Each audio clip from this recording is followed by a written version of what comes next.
हर जगह अच्छाई है, बस दृष्टि चाहिए। कूड़े के कचरे के ढेर में भी सौंदर्य है अगर दृष्टि सुअर की हो तो। बस ये दृष्टिकोण ही कविता देने का काम करती है। 6 महीने तक विनोद भाई के ससुर जी ने गौना नहीं होने दिया। चौबे गौतम जी 6 महीने तक गौतम जब गौना नहीं हुआ तो अगले आदमी का धैर्य जवाब दे गया। वो ससुराल पहुंच गया भाई साहब। ससुराल पहुंचते ही ससुर जी महाराज जी ससुर जी जो है प्रसन्न हो गए। उन्होंने कहा साले से, बोले दामाद जी का स्वागत मैं स्वयं करूंगा, इनका बिस्तर मेरे ठीक बगल में लगाओ, मैं इनकी खातिरदारी में स्वयं रहूंगा। ये सोने लगे भाई साहब। रात को 12:32 हुए थे कि इनकी कानों में आवाज आई, बाबूजी छन छन छन छन। इनके मन के अंदर तमाम तरह के विचार आए। सकारात्मक आदमी है, उठ करके बैठ गया तो देखा कि सन्नाटा था, कोई नहीं था। थोड़ी देर बाद फिर आवाज आई छन छन छन छन, तो फिर उठ करके बैठ गया। तीसरी बार जब आवाज आई तो ससुर जी ने समझाया, बोले बेटा कंफ्यूज मत हो, भैंस साकल बजा रही है। तो जिसकी जिंदगी में भैंस साकल बजा रही है उस कवि का नाम है विनोद पाल।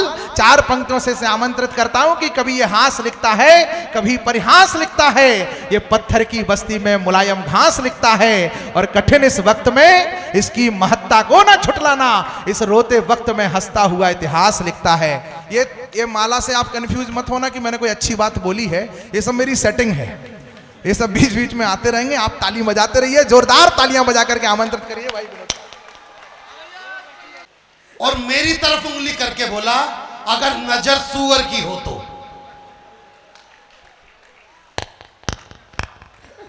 और मेरे को बुलाने के लिए जिस जोक को इन्होंने सुनाया उसमें भैंस की शक्ल भी बजा दी। मैं दिल्ली से जरूर आया हूं, और यकीन मानिए जिस ट्रेन में आ रहा था मेरे सामने एक व्यक्ति बैठा हुआ था। मैंने उससे पूछा, भैया आप कहां से? कह रहा भैया मैं हरियाणा से। फिर उसने मुझसे पूछा आप कहां से? मैंने बोला जी दिल्ली से। अब जैसे ही मैंने बोला मैंने दिल्ली से, वो मुझे घूर के देखने लग गया। फिर मैंने ही बोला, देख भाई मैंने अकेले ने वोट नहीं दिया था उसको, बहुमत मिला था तो बना है। और आप यकीन मानिए मुझे कभी यकीन ही नहीं हो सकता था कि वो व्यक्ति दारू के केस में अंदर जा सकता है। फिर मैंने सोचा कि इनको तो खांसी थी, जो किसी भी दवाई से जा नहीं रही थी। फिर इन्होंने ऐसा कौन सा द्रव्य पिया जो खांसी ठीक हो गई। फिर मुझे लगा कि कांड में हाथ तो है इनका। और 4 पंक्तियां आपको दूंगा, 3 पंक्तियां मैं बोलूंगा और चौथी पंक्ति आप सबके मुंह से निकले। स्वागत है भाई। और दिल्ली की राजनीति को दिमाग में रखना कि दिल्ली में एक लड़की ने दूसरी लड़की से पूछा कि तू जिस लड़के से प्यार करती थी तूने छोड़ क्यों दिया? तो लड़की ने जवाब दिया 4 पंक्तियों में, 3 पंक्तियां मेरी और चौथी पंक्ति अगर आपको समझ में आ जाए तो तालियों का महोत्सव कर देना। मैं सिर्फ आपसे इसलिए कह रहा हूं, किस लिए कि दिल से दिल को जोड़ रहा वो तार टूट जाएगा, कला और संस्कृति का आधार टूट जाएगा। ना आहा ना बहा ना ही तालियां बजा रहे हो, इन चुप्पियों से तो कलाकार टूट जाएगा।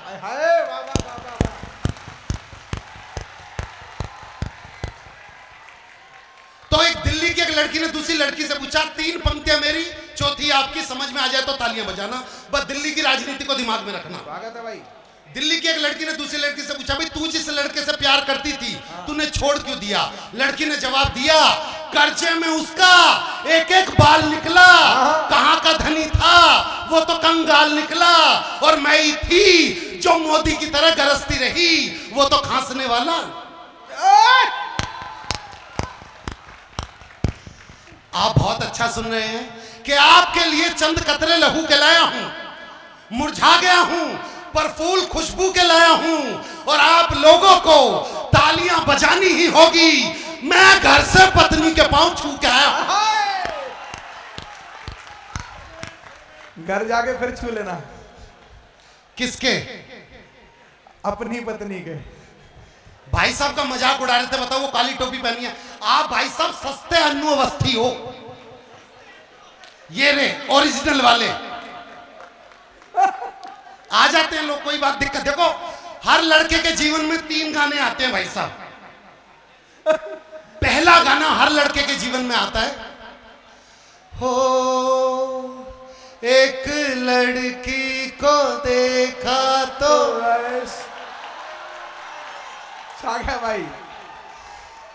ये हर लड़के के जीवन में ये वाला गाना आता है।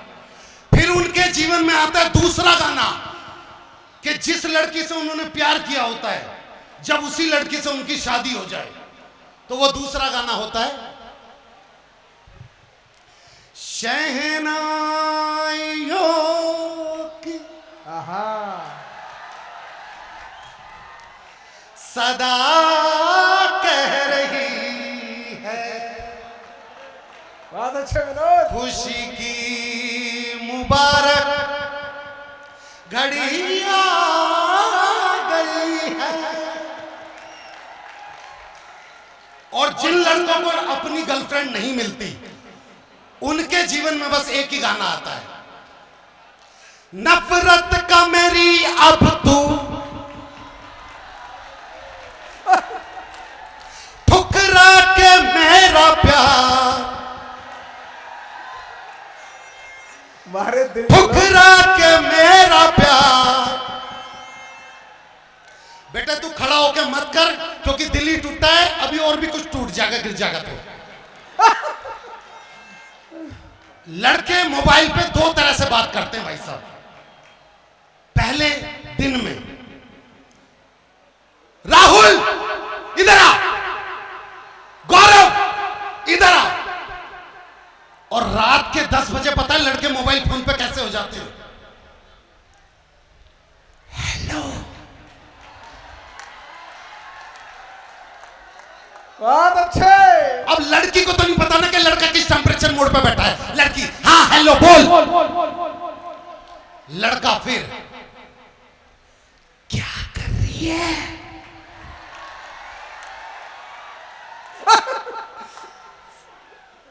लड़की फिर वैसे खाना खा रही हूं।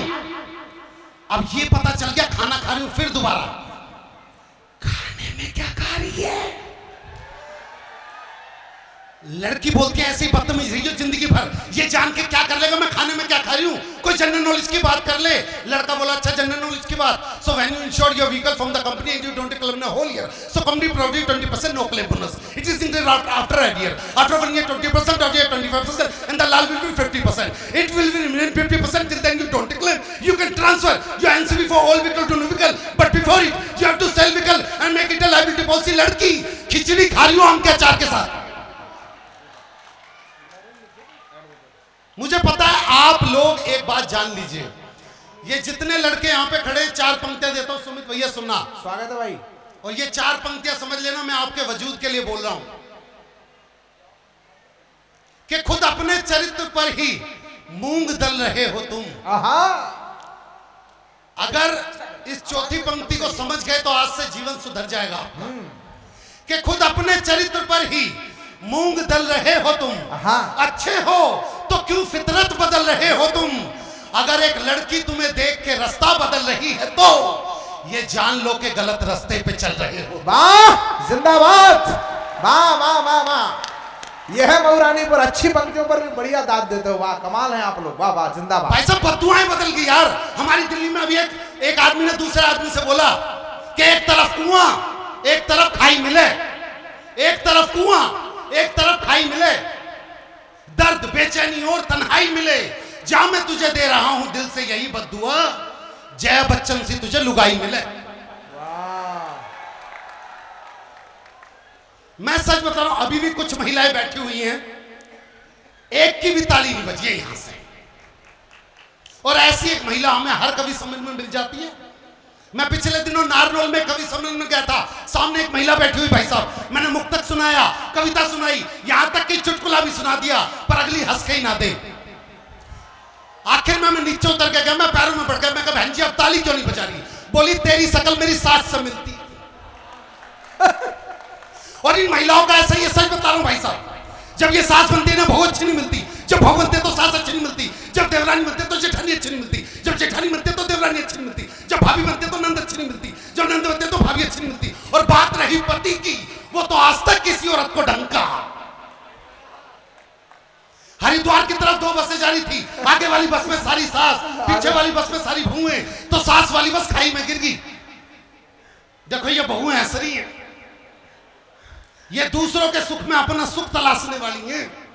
तो जैसे ही सास वाली बस खाई में गिरी, बहू वाली बस में एक बहू ने रो रो के, ओ मेरी सास, हाय मेरी सास। सबने बोला ओहो तू तो बहुत प्यार करती थी। कह रही ना मेरी वाली तो आई ना।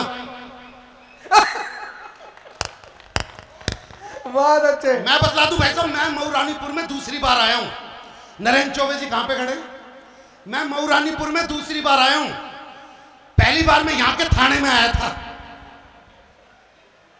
और उन लोगों ने मेरी कविता सुनी, इन लोगों ने जो किसी की नहीं सुनते। हाँ। उसके बाद इन्होंने मुझे पेमेंट भी दी। उस दिन मुझे पता चला कि यहां की पुलिस देती भी है। इन्होंने मुझे खाकी कलर के लिफाफे में पेमेंट दी। अब मैंने देखने के लिए कि पुलिस वालों ने कितने पैसे दिए हैं, उस लिफाफे का छोटा सा कोना फाड़ा था। पीछे से एक पुलिस वाले ने मेरी गुद्दी पकड़ ली, बोला बेटे सरकारी कागज फाड़ दिया।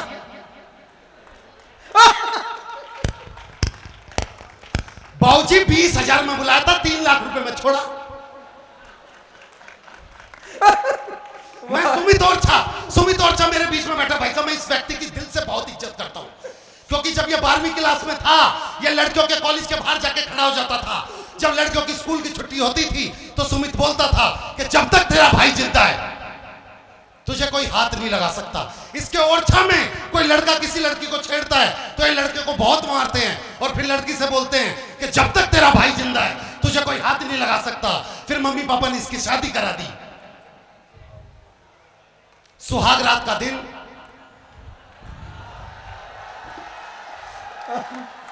घूंघट उठाया और आदत से मजबूर, जब तक तेरा भाई जिंदा है तुझे कोई हाथ नहीं लगा सकता। और तालियां तो इस बात पे बजा देना, शादी के 10 साल बाद भी अपने इसी वचन पे कायम है। मेरे सम्मान में ही ढंग से बजा दो यार। ये सिर्फ ताली बजाएंगे, ये सब मिलकर ताली बजाएंगे सिर्फ पद्मिनी की कविता पे, भगवान कसम। और ये जो पुलिस वाले आगे हैं, जितनी शिद्दत से तुम पद्मिनी को देख रहे हो ना, इतनी शिद्दत से अगर मुझे सुन लो तो मैं 2025 का लाल किला पढ़ लूं भाई साहब। नजरें ही आपकी समझ में नहीं आ रही है कहां पे जानी है। अच्छे आप सुनना भाई साहब, मैं बता दूं, और मेरे को सच में पहली बार पता चला यार, मऊरानीपुर के मतलब आदमी, शादीशुदा आदमियों में भी कितना दिमाग है। हमारे को जिस होटल में ठहरा रखा था भाऊजी, उसी होटल के बाहर से एक औरत की वो अर्थी जा रही थी। उसका पति उस अर्थी के आगे रो रहा था, मेरे बगल में पद्मिनी खड़ी हुई थी। तो वो आदमी रो रहा था, बोला अरे 7 जन्मों के बंधनों को तोड़ के, अरे 7 फेरों की रस्मों को यूं ही तोड़ के मुझे छोड़ के कहां चली गई तू। तो पद्मिनी ने बोला यार ये अपनी पत्नी से कितना प्यार करता था, अगर इसका मोबाइल नंबर मुझे मिल जाए तो फिर मैं अपनी बात बना लूं। ये बात उस रोते हुए आदमी के कान में चली गई। अब उसने अपना रोना बदला। अरे 7 जन्मों के बंधनों को तोड़ के, अरे 7 फेरों की उन रस्मों को तोड़ के, अरे मुझे छोड़ के कहां चली गई तू। अब बता कौन मेरे मोबाइल नंबर 981174 0094 पे फोन करके पूछेगा कि मैंने खाना खाया या नहीं खाया।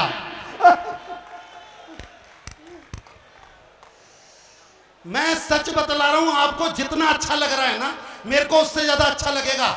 मुझे इस वक्त ये लग रहा है मैं मंच का राहुल गांधी हूं और मोदी बना सकती है सिर्फ आपकी तालियां। क्यों? क्योंकि सावन में जो पेड़ खोखला हो जाता है, पतझड़ में वही पेड़। देखिए मेरी एक बात भाई साहब, ये पीछे जितने भी लड़के हैं और जो उस तरफ होके कूदने की कोशिश करें, मेरी प्रार्थना है वो प्लीज जरा शांत नीचे बैठ जाइए। आपकी जान ज्यादा कीमती है किसी भी चीज से, क्योंकि सावन में जिस पेड़ पे घोंसला हो जाता है, पतझड़ में वही पेड़ खोखला हो जाता है। और हाथ पे हाथ रख के बैठने वालों, आपकी तालियों से किसी का हौसला हो जाता है। भाई जिंदाबाद। मैं राहुल गांधी की बात करता भाई साहब, पिछले दिनों वो भारत जोड़ो यात्रा में आंध्र प्रदेश चले गए। आंध्र प्रदेश की भाषा किसी की समझ में नहीं आती, तो आंध्र प्रदेश में भाषण देने के लिए राहुल गांधी जी भीड़ में से निकल के आ रहे थे। तो स्टेज की तरफ आते इतने में एक आंध्र प्रदेश की महिला खड़ी हुई और राहुल गांधी जी के सर पे हाथ रख के बोली, येंडू वरकिने तुम्बा। तो अगला तो उत्साहित रहता ही है, स्टेज पे आके बोला, बस बस, अब की बार हमारी सरकार को आने से कोई नहीं रोक सकता। एक अम्मा ने मेरे सर पे हाथ रख के बोला है, येंडू वरकिने तुम्बा। तो नीचे से एक आदमी बोला, भैया ये तुमसे कह रही है, बेटा तुमसे कुछ नहीं हो पाएगा। बेटा तो बेटा, माँ की बात सुनो। माँ एक जगह पे भाषण दे रही थी कि हमारे बंगाल में जो खड्डे हैं वो गुलाम नहीं आजाद हैं। पीछे से भाषण लिखने वाले ने बोला, मैडम ये लाइन यूं है कि हमारे बगल में जो खड़े हैं वो गुलाम नबी आजाद है। हालात वहीं के वहीं हैं, लेकिन मैं आपसे बस एक कविता का मन मांगता हूं। भाई साहब सुमित भाई, मैं चाहता हूं आप बस मुझे कविता का मन दे। एक बार जोरदार तालियां बजा के मुझे आदेशित कीजिए भाई साहब।